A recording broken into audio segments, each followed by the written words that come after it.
Sometime early on the 11th of May, Valve published this. This is their new website, and if anybody's been paying attention to the corporate branding of Valve, their website has been essentially the same for a little bit over 10 years. And this new website isn't that interesting. It's well put together, it's very sleek, it's very modern. However, the website redesign seems to point towards more than just a website. As seen on the About section of Valve's new website, quote, Valve's debut title, Half-Life, was released in 1998. It won more than 50 Game of the Year awards, and PC Gamer even called it the best PC game ever. Since then, we've released dozens of titles that changed the world, and one that didn't. The word one links you to the Steam page for Ricochet, and I bet that this is a terrible time to announce that I have a custom Ricochet server up and running right now, with like 50 custom maps and custom scripting and some special mods installed, but I guess not. Screw you, Valve, Ricochet sucked, huh? At the end of the site, it also says, quote, we have some new games in the works too. A couple have been announced while others remain top secrets, and Artifact and In the Valley of Gods are both listed. Valve considers Counter-Strike Global Offensive, Dota 2, and Team Fortress 2 to be their 3 flagship titles right now. It's very nice to see TF2 grouped in with the other 2. Exploring the site does give a couple of interesting details. The background video on the job site does show off quite a few interesting shots of things happening at Valve, including what looks to be John Patrick Laurie voicing something in the voice booth, along with our motion capture room. And interestingly, I don't think what they're recording here has been released publicly, because it looks like Counter-Strike and we haven't had a Counter-Strike content update since the Dust 2 remake. And farther down on their About page, there is a picture of every single Steam controller prototype. And interestingly, we see the Steam controller that I'm fairly certain is the one that we got publicly, along with different ones that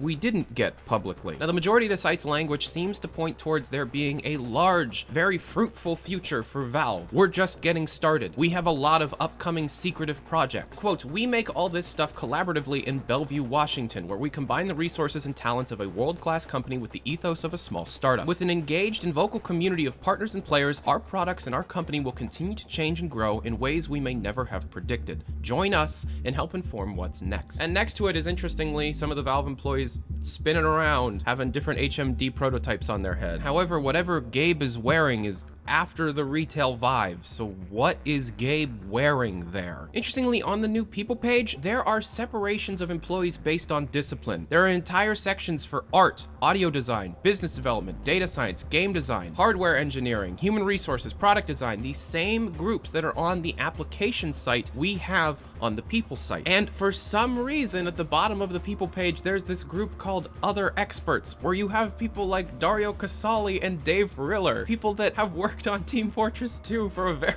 long time. Dario Casali's a mapper and Dave Riller's a programmer. That's not an other expert. That's mapping and programming. Why? However, there is a section marked game design, for which there are 25 different people. Now, some of these people like Jeet Barnett and Brandon Reinhardt are known to be working on Artifact, while others such as Ido McGall are working on Counter-Strike. However, 25 for game design. I wonder how many secret projects are actually in development right now. Obviously, there is a lot of very minute details that people could try and pick out and speculate on, and we're not going to do that today. There could be a much larger video on the whole scope of what Valve is doing right now, because there's a lot going on. But to give you a little bit of what I think is happening here, there is somewhat of a corporate rebranding going on. Valve's logo is red throughout the entirety of the site, and this is the very first time I have ever seen a red Valve logo. At the bottom of every page where the different site navigation buttons exist, it's all red. And remember, we are very close to a new Steam UI overhaul.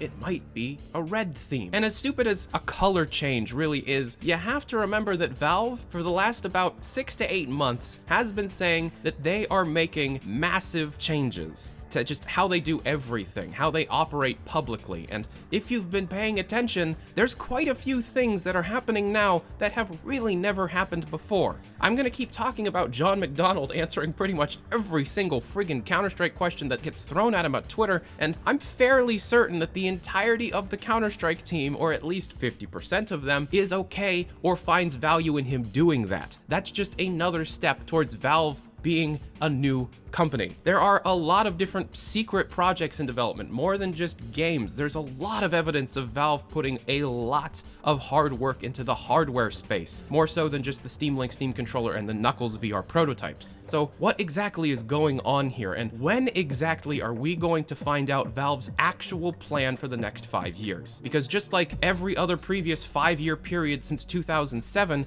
it's very possible that all of this effort will be thrown into this new initiative only to have it fall apart and the public never knowing about it. Let's hope that they choose to be public about their plans, and let's hope that they choose to do it very soon.